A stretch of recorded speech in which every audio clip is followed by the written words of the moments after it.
All right, everyone. Here we have the second of the American Pie Presents series with The Naked Mile. There we go. My phone is low. I need to probably charge it, but it's been a while, hasn't it? Yeah. I'll be right back.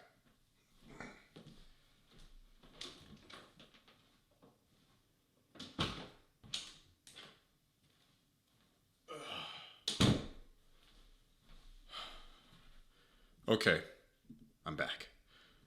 So, been a while since I made a video. It's so exciting to be back here again. Man, when did that original come out? November 2020, huh? Oh, wow. Okay. Well, a lot has happened since then. So if you don't listen to my podcast, which you should, the Ace Podcast, available everywhere, you would know that I have been a busy man. Yeah, in the time between me making that episode and now looking back at it, almost 4 years from now, hating it, redoing it, I had 2 jobs, quit those 2 jobs, got 2 jobs again at a new place, did 3 short films, I'll link one below if you want to support, co-hosted panels and podcasts with a rap critic, wrote a screenplay in 5 days, and I'm in a relationship. So yeah, I've been a little bit preoccupied. Haven't had the itch to really get back into scripted videos, But every now and then I get excited to see people still positively responding to, my old reviews and opinions, particularly for this little series that I did. That said, I'm not one to shy away from criticism. The audio and video can be very hit or miss in the original version. I like what I did with the editing and scripting, but going back and forth between my phone camera and my janky laptop camera and then a shitty 2005 DSLR on my old microphone, you can really kind of see as a viewer just, it sends you on a whirlwind. So with that, what I want to do is take a little advantage of the tools I've got now, about 4 years removed from it. I want to give a few of these reviews another crack.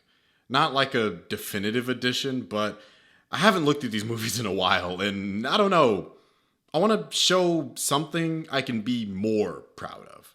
And there won't be any deadline on these. I'm just going to go in order of who I think needs them and when. And, I still have other things that I want to do on this channel besides just talking about some shitty, old, early 2000s sex comedies. But that said, I definitely need to start with The Naked Mile, because, yeesh.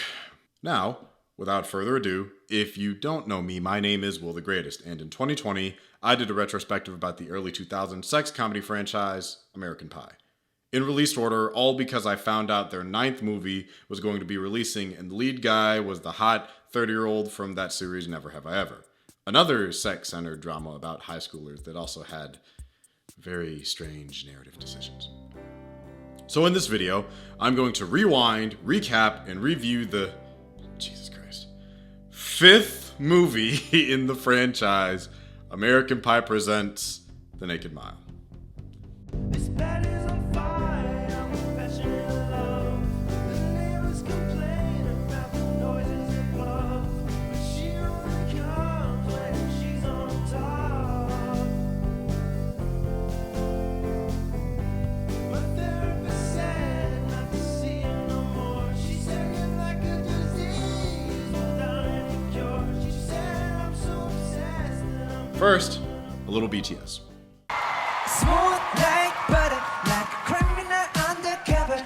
Great. Now we can talk about the behind the scenes. Pie 5 was directed by Joe Nussbaum, a director who actually got his break into the industry with a Shakespeare in Love parody called George Lucas in Love. From there, he went on to direct other teen-oriented film and TV like Sleepover, Sydney White, Prom 2011, Awkward, and Zack Stone is Going to Be Famous. His latest projects have been for Disney with Gabby Duran in The Unsittables and Ultraviolet and Black Scorpion, which I know nothing about. But hey, I guess he always had a thing for telling teen stories and now he's working with them. So, progress, I guess? Next is the writer, Eric Lindsay, whose writing credits include American Pie The Naked Mile, American Pie Beta House, Last Call, a movie in the American Pie font on the cover, and that's pretty much it. Oh, and he executive produced a movie last year that barely squeaked into January called The Bricklayer. Cool. As far as the cast goes, I'll probably try to say their names because the talent here does deserve credit, but if I don't linger on their latest and past works, it's because IMDb is free and accessible and will do more to help you than I can in this video, so let's just go on with the nonsense. Our movie opens up with Eric Stifler, another Stifler cousin, I swear they breed like rabbits, being tended to by his mother, Miss Stifler, played by John White and Maria Ricasa respectively. She comforts her son, as apparently he was supposed to have a family brunch with his grandmother, but as mom and dad are away, the boy will play. Play he does, as we see the most random assortment of action figures with 2 Scarface figures, Mr. Sinister and... I'm not sure what figure he's holding to pop this board open, but it looks familiar? Anyways, he opens a secret compartment to pull out his dirty movies. Like an insane person, he decides instead of just, getting some magazines, he decides, yeah, I'll beat my meat fully ass naked in the family living room. He's given a false startle by his neighbor, Mr. Williams, played by Joe Bostwick, asking about Mr. Stifler's clippers. As a consequence of his neighbor's loud lawn mowing, Eric is forced to use headphones as he gets an unsettling amount of lube. What are you, stroking a horse? And proceeds to go to town on himself. Unbeknownst to poor Eric, his family forgot the coupons to the restaurant and are forced to make a hasty return, including Father Harry, played by Christopher McDonald, and Grandma Stifler, played by Jessica Booker. We alternate between Grandma slowly making her way to the door as Eric rushes to his climax, leading up to... Grandma? Hey, Grandma. And that's the day my grandmother died. And it's pretty much the story of my life. But let me back things up a little bit.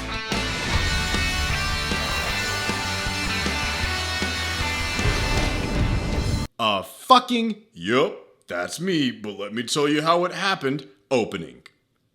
Now, given the actress playing the grandmother has since passed, I want to give respect to Miss Booker for not just putting up with this silliness, but also acting up until the ripe old age of 92. Damn, Jessica! Respect. So we flash back to an introduction to Eric's friends. Mike, aka Coos, played by Jake Siegel, and Ryan, played by Ross Thomas. Coos is the horny, unsuccessful friend. Ryan is the jock that gets the girls. Then, there's Tracy, played by Jessie Schramm, your average Gwen Stacy, girl-next-door looking girlfriend of Eric. She puts up with his clumsiness, she plays video games, real cool girl shit. Only problem, she won't give up her panties to Eric. I mean, come on, what's a year-old teenage boy to do? Be a virgin? For like a few more months statistically, because most teenagers in America start having sex between ages 16 and 19? Being one of the only virgins in school is bad enough. But it's even worse for me. Yep. I'm a Stifler. Oh. Yeah, that makes sense. The Stiflers very much seem like a virgin-shaming family. Oh nah, playa. I see why you ain't fucking.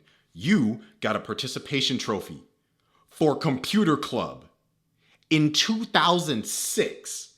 You know they didn't let girls start using computers until 2008 when Obama codified it into law. Now, what's unfortunate for Eric is the fact that his family's known to be rambunctious party animals and sex pests, which, for all intents and purposes, up to this point, they kind of are.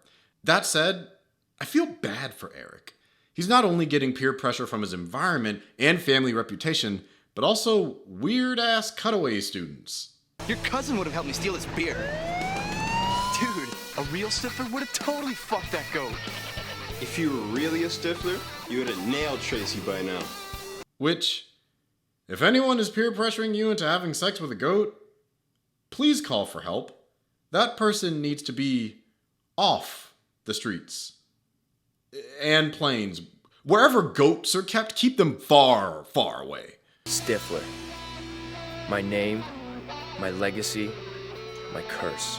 This is my gift. My curse. As we catch up with Eric and his friends, we actually do find out why Eric had to go to such extensive lengths to polish his knob. Why are you still whacking it to that dumpster porn? Yeah, why don't you just go on the internet like a normal person? Oh, because my mom put on that cyber nanny after you spent the entire night looking up German fetish porn. Oh! So it's your fucking friend's fault. Who do I blame for this? Tracy. What? Why? Because if she would just give up a little ass, then maybe you wouldn't be killing your relatives with your money shot. Eric, I'm going to give you some advice. Fictional character to fictional character. Your friends fucking suck, man. You accidentally killed your grandma and you want a little bit of sympathy, and the reason your free meat beating in your living room in the first place comes and says, "Hey man, we wouldn't be here if that bitch wouldn't just push her values to the side and break off some pussy." As much as people rail against these movies, and they should, one thing I do earnestly like in the original is even Jim realizing at the end of the day, if you don't have sex before graduation, your life won't be over. You don't peak in high school or automatically become cool as hell just because you have sex a little early. It spits in the face of the actual good parts of this movie, or nuts in its face like Eric did to his family, which is arguably worse. Eric begins to get cold on Tracy, who still has hesitations about taking that very big step in their relationship, despite being together for 2 years. Tracy ends up getting the brunt end of it, almost kind of being framed as the villain by her classmates for not being comfortable enough, fast enough for them. Yeah, this is definitely a movie written by dudes. Hey ladies, if you don't sleep with your boyfriend fast enough, he's gonna cheat on you. Thanks, movie. So Eric is invited by his buddies to visit his cousin at the University of Michigan and participate in the Naked Mile, which, if you don't know, was a real thing. Slight derail, but the Naked Mile was, well, as it sounds, a naked mile that started in 1988 and ran to about 2004. They'd run from 2 large campus landmarks, and while it started with a group of 6 friends, it blew up to massive size until consistent police intervention over time pressured it to get smaller and smaller again. Honestly, the story about the real-life Naked Mile is probably more interesting than this movie, but this probably was not so irrelevant news that the movie was more than likely being scripted a little after that final run. Back to the movie. The remaining Stiflers are having dinner and discussing the visit.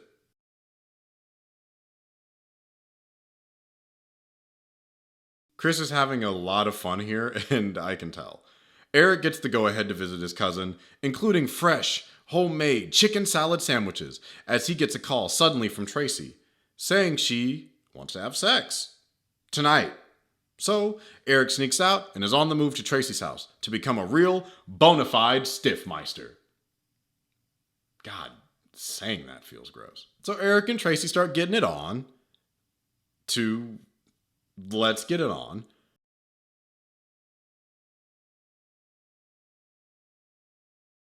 Which, may I ask my white audience, all 6 of you, do white people have sex playlists with Marvin Gaye on it, like presently in 2024? Sound off in the comments below. Eric realizes he left his condoms on his nightstand, but lucky for him, Tracy has it covered. All right. Trojan condoms, the most trusted for a most happy new year. Trojan, don't be like Eric. Protect your bare dick. Tracy's dad wakes up and comes bouncing down the steps. Eric hides behind the bar, bare booty butt naked, trying to escape while the search is on for the source of the mysterious farts. Eric, in some of the finest silk stockings he can find, busts out of the dryer and bolts down the street. Oh, that sick bastard took a shit in our dryer. I'm calling the police. No, this is serious. I just sharted. He makes it to Ryan's house, Ryan giving him a lift back, and I presume he climbed back up to his room to be down at breakfast because the movie doesn't really say what happened. Also, what did happen to the clothes when he threw them off? We're led to believe that he bolted miles to his girlfriend's house for some sex with nothing? Damn. You a freak for real, Eric. I'm gonna drink some water. Later at the school library, Eric tried to confront Tracy over the night before. And in revisiting the topic of sex, Tracy proposes a guilt-free pass for this weekend. That means you could do whatever you want up there with no consequences. You're sure about this? I don't think love and sex have to be tied to each other, so I'm okay with this. Now, the part of me that supports ethical non-monogamy is like, wow, that's really mature. But the logical part of me knowing full and damn well this is 2006 and they wanted to kind of add more of a character challenge for Eric knows that isn't going to go into compersion and a thoughtful discussion. These are supposed to be high schoolers, and I kind of feel bad for Tracy because she seems very resigned on the matter. Like, she feels like she has to, or else Eric will sleep with someone else anyways. Thanks, toxic school environment. How maladjusted would our young people be without you? Probably still pretty fucked up, honestly. The boys begin their trek to Michigan, and Coos, fueled by whatever the hell he's on, sees a giant chicken, causing Eric to swerve on an empty two-way road. The only reason I bring it up is for this hilariously random chicken PNG that's inserted here. Back at the school, Tracy is then suddenly chided by the same girls that gave her advice in the first place. I see why this girl is so frustrated. Her friends suck too, and all they do is try to push her to fuck her boyfriend. So, if she suggests that they take an agreed mutual hall pass, she's the bad guy, and again, has to go and earn her man back before he blows a load in a rando. Damn, I don't miss the melodrama of high school. Fuck these kids, yo. Ryan, proper cunt that he is, takes his friend's phone and chucks it on the side of the highway, which would actually be grounds for us to fight, even by 2006. Tracy starts to panic when Eric doesn't pick up as we see the return of the legend, the man himself, Noah Levenstein. Yeah, drinking dope turned me to a superhero, yeah. Played by Eugene Levy. Tracy details her struggles to Mr. Levenstein, and he does his best to reassure that everything will probably be okay. What kind of icks me out, though, is that people keep ignoring Discount Taylor Swift's clear discomfort with either side of this matter. If Eric fucks someone, she'll feel bad but can't do anything because she gave him permission. If Eric doesn't, his family and friends will give him shit, or he'll break up with Tracy. These two teenagers get a ridiculous amount of pressure put on them from their circles over a subject that, while important for some people, really isn't anyone else's fucking business.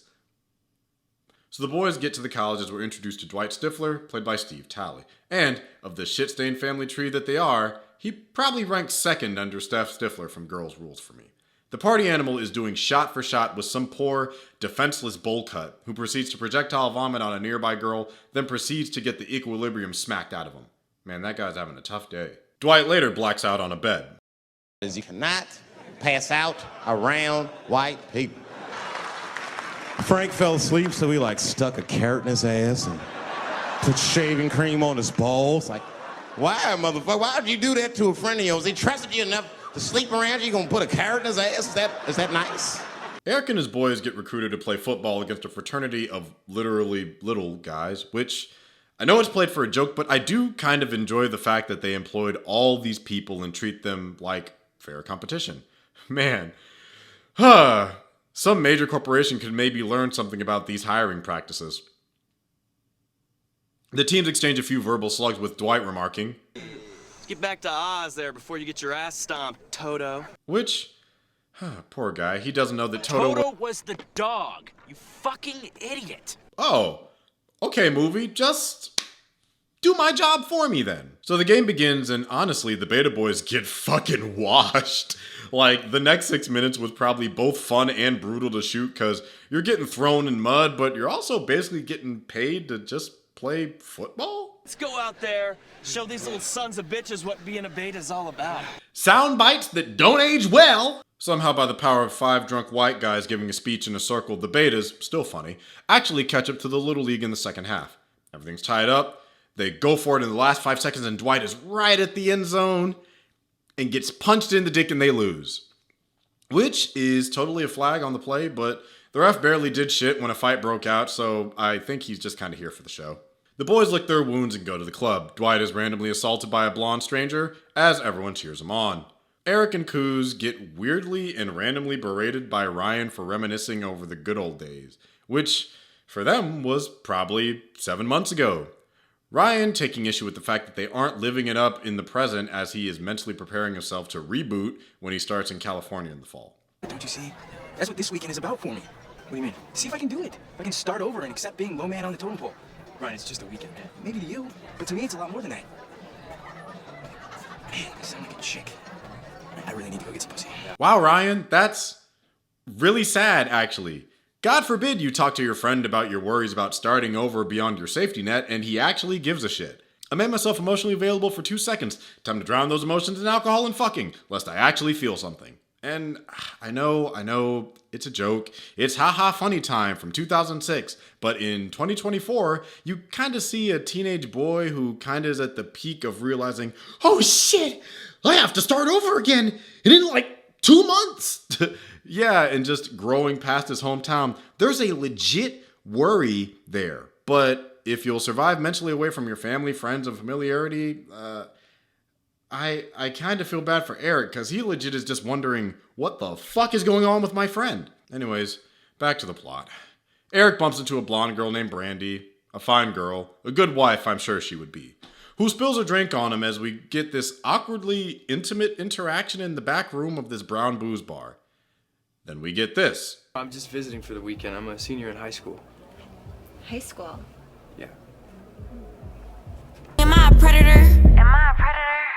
Oh, get out of there, man, go! Ryan and Kuz are chatting up two beautiful young ladies who are swiftly taken by their dates, who are from the rival frat from earlier. Don't hate the player, hate the game. Eric, meanwhile, walks Brandy back to her dorm as they seem to be enjoying each other's company, as she wonders if he'll be at the Naked Mile, maybe alluding to the mile not being the only place his dick will be out. I was struggling to find that double entendre. I'm sorry. We cut to the next morning as the boys catch up with one another. Dude, I don't get it. We come to college, we get blown off by chicks for midgets, and you're hanging out with the sorority girl. Yeah, maybe it's because you and Ryan suck? You thought about that? You ever wonder how Eric has a successful relationship of 2 years and you two don't? Because girls think he's interesting to talk to and want to be around him longer than 5 minutes.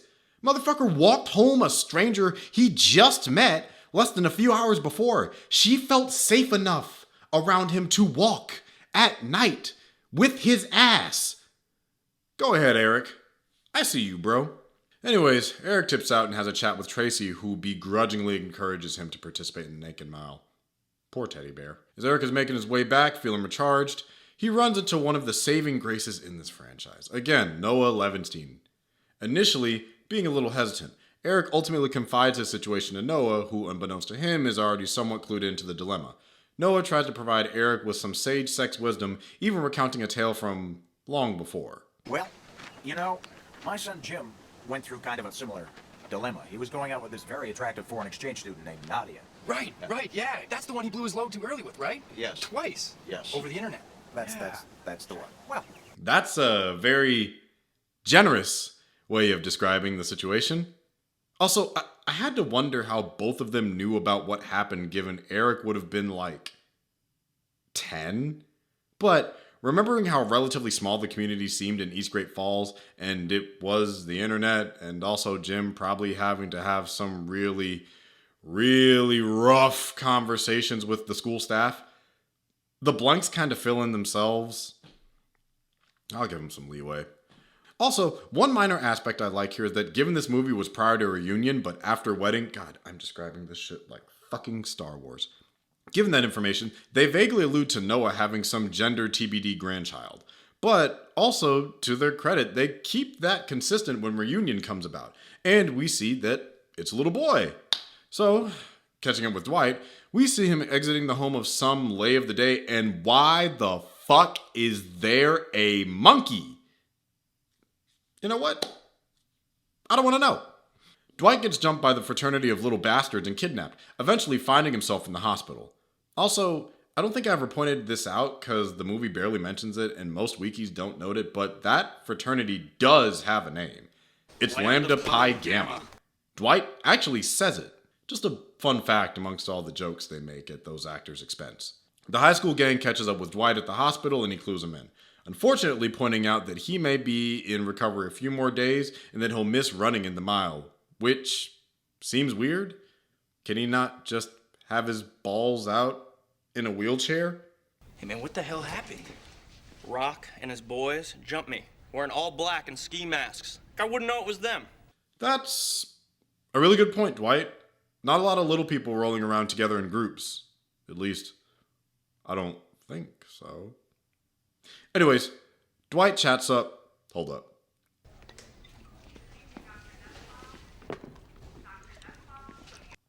Did you hear that?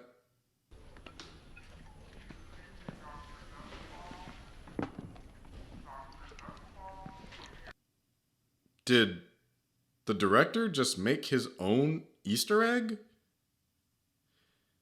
Neat, I guess. Dwight chats up Eric, trying to console him about the toxic expectation of those doomed to carry the Stifler name, but just kind of exposes the fact that he was a troubled middle schooler who got sexually assaulted by a lunch lady. Just casually told your cousin 3 really crazy crimes and tried to play it off like happens to the best of us. Like, maybe we should check on Dwight? So the night of the Naked Mile is here. Ass and tits of every gender, race, and religion are out in abundance. Most of this I can't show on YouTube, but just take my word for it. Rock and the rest of the little lambdas accost the fellas, and he has nipple rings that I didn't notice until this rewatch. How progressive. Nobody starts this fucking Naked Mile without me! Yeah, so like a phoenix rising from the ashes, Dwight's back, to no one's surprise, to participate in the titular mile of nakedness. Also, mild aside. Stifler, like your IV? Hello, ladies. To the women who were in college during this time, did this work for you? Was any of this accurate to the times? Was a skinny, mediocre white guy with slightly upturned hair all it took? A little self-confidence and a can-do attitude? I didn't go to college till nearly a decade after this movie was released, so this was all I had when I was a kid. So please, again, sound off and clue me in. Fellas too, did this tactic actually work for you guys to get laid? The boy strip, takes some erection pills that Dwight gave him, and Big Bad Noah Levinstein introduces us to the Naked Mile proper. What was once a protest of something left unknown, has now turned into a big old display of public indecency. All things considered, the actual running portion seems like it would have been a fun time to be on shoot day, even the cast and crew saying as much in the BTS of the movie. That said, the actual mile portion, given how short of a distance, lasts like 10 minutes? Eric, for all his efforts and distractions, gets rewarded with a kiss from Brandy. Unfortunately, Tracy just so happened to be watching the news at the same time and caught him in the act.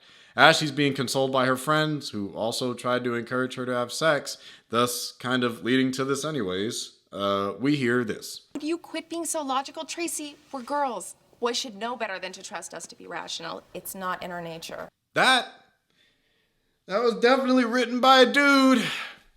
Oh, it'd be funny in an ironic way if I couldn't tell that it was so sincere. Okay. The shitty friends make Tracy go out, I guess to get revenge for the consequences of her own decisions. All the while, Dwight and the boys are having a ball at this post-run party, playing a myriad of boner-focused games like Boner Pour, Boner Ring Toss, and Boner Ball. You know, those famous college games. Yeah, it really just kind of turns into watching the cast have fun doing random party bullshit for the next few minutes, which, good for them. Very Project X production. Brandy, meanwhile, seems fucking miserable at this party and is still talking about the guilt-free pass. Yeah, Eric, meanwhile, is being, I guess, seduced by Brandy, where she also comes out to admit she has a bit of a confession. Some girls like blondes, some like muscles. I like virgins. Couldn't be me. And typical of these movies, all these guys coincidentally start to catch a woman's interest around the same 10-minute time frame. Koo's kind of getting the worst of it with a very aggressive and dominant type, which is played for laughs, but I kind of feel bad for him. Like, he's a dweeb, but if you aren't into that kind of kink, that can kind of kill the mood. And the boner. But there's something about you. Yeah? Well, I tend to have that effect on pacifist vegan bisexuals. So do I, Ryan. As well as she, they, septum-pierced bisexuals, weed-smoking leftist bisexuals, and nearsighted 4C curl texture bisexuals. You ain't special, bro. Eric ultimately turns Brandy down, and she takes it pretty well, deciding to make his way back and show the girl that he's been faithful.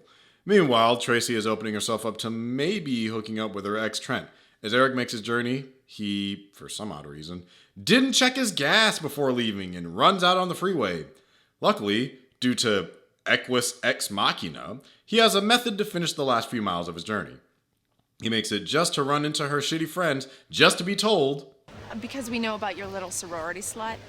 What are you talking about? She saw you kiss that girl on TV. Oh, shit. Wait a second, so what? I was on a guilt-free pass. Wake up, Eric. There is no such thing. then why? Why set all of this up? Why introduce the idea to keep one guy, a guy in high school? You know, as much criticism as I levy this franchise, and it's a lot, I will, for once, compliment the fact that they're set in high school only because such a silly-ass decision would realistically be introduced by a high schooler who doesn't have the life experience to know better ways to resolve conflicts or communicate. For once, the immaturity makes sense. Eric rushes in looking for Tracy and causes a big commotion admitting his feelings and desires to be with Tracy over just getting his dick wet. I didn't use it. I mean, I did use it, but it was only for a few seconds. I couldn't go through with it, so I came here looking for you, okay? Look, I don't care about the sex. I really don't. It's not the most important thing. You are. Tracy reveals she was in a bathroom or something and that she heard everything. The couple share a kiss, confirming that both of them were willing to wait for the other. That's gonna age well going into Beta House. They definitely won't break up between movies to give Eric a new story. So they fuck. Everyone else fucks too. Just a bunch of slutting and nutting. Eric and his boys catch up on the night's events, even down to the horse. Neither did I. Where did you find a horse? Are there horses in Great Falls? You know, movie, just because you point out that something is absurd, that doesn't make your script clever. Anyways, the boys head home and we get one last little jab as we see Dwight hook up with one of the Lambda girls as a final fuck you to their frat. Welp is so final. There's nothing at the whelp. That's the movie. And how does it hold up on another rewatch? Jesus.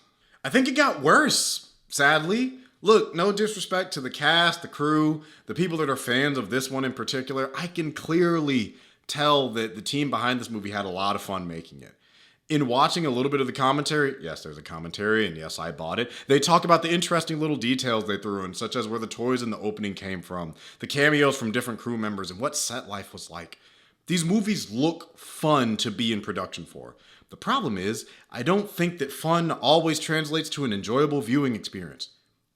I'm no movie critic, just a guy with time and access to a computer, and even doing this script was a much longer ordeal than the first time I reviewed it. This plot is a big stretch for a concept. Most of the leads I found to be unlikable or uninteresting aside from, ironically, the Stiflers and Noah. And even the titular Naked Mile only last about 8 minutes. That's all this big setup and forced melodrama about Tracy not being honest with her boyfriend, about the hall pass, pretending that she wants it when she doesn't. Then, when he happens to not want it either, she suddenly is interested. Eric, in his defense, while expressing he wants to have sex, never seemed to see her only as a vessel to get his dick wet. He seemed to legitimately love her as a romantic partner. We're told and shown for about a minute, but hey, it's something. But beyond that, Eric's friends suck, Tracy's friends suck, and Dwight's one friend, despite being in a whole fraternity, is just a drunk oaf. The Lambda frat was at least, a very interesting oppositional force because they were all little people, but were treated just as regular and with as much humanity as anyone else would be in these bottom-of-the-barrel sex comedies. Shot direction is mostly flat to me. There's some really weird implications and boundary violations that happen for comedy's sake. Look, I'm not trying to sound better or holier than thou. I know what I'm getting into. It's a raunchy sex comedy for teenage and college boys from 2006. It's crass humor, beer jokes, and an easy way to see pink nipples because we were just leaving the dial-up era. I'm not asking, nor am I expecting a Denis Villeneuve cinematic experience from what is essentially a 100-minute Girls Gone Wild commercial. If you like to turn your brain off, grab a beer and kill an hour-and-a-half movies, then that's great. But for the audience that still likes this movie, I love that for you, man, woman, both, neither, I don't want to assume. But I think these start to be movies that you just age out of after a time. I wish the movie would have had a little bit more to do with the premise. Like, maybe have Eric and Tracy be dating, but they go to different schools. The Naked Mile is coming up as temptation, and he has to decide between the relationship he's already established and if long distance will work, or the new college girls. Have the Naked Mile be a fun new opportunity that can show how liberating college can be for a late teenager, and how tempting some more impulsive decisions can be, for better and for worse. Maybe Dwight is still the rambunctious party boy, but he encourages Eric to make Stifler a name for himself, and not feel beholden to the expectations that his family, friends, peers all put on him. And we actually do see a little of that in the hospital scene and at the end. And then he still has sex with Tracy. I don't know. On the one hand, sometimes simple is better. I like simple, fun, silly movies, and to someone, this is that. Shoutouts to this cast. I honestly hope they're doing well now that they're all, in their 50s. Ugh. Well, that's been this. Let me know your thoughts on the movie down in the comments below. Do you agree? Do you disagree? Do you love this movie? Do you hate it? Let's get a conversation going. Also, don't forget to check out my podcast, The Ace Podcast, here, there, and everywhere podcasts are available. And don't forget to like and subscribe for more videos. Whenever they get done. I'm Will the Greatest, and I don't have an exit statement. See you next time.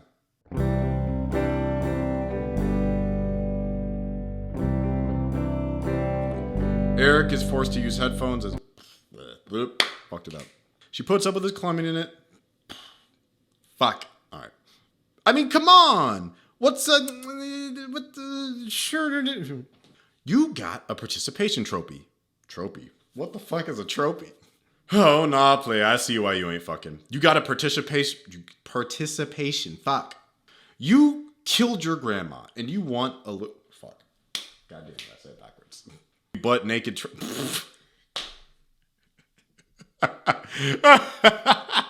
my own script make me laugh.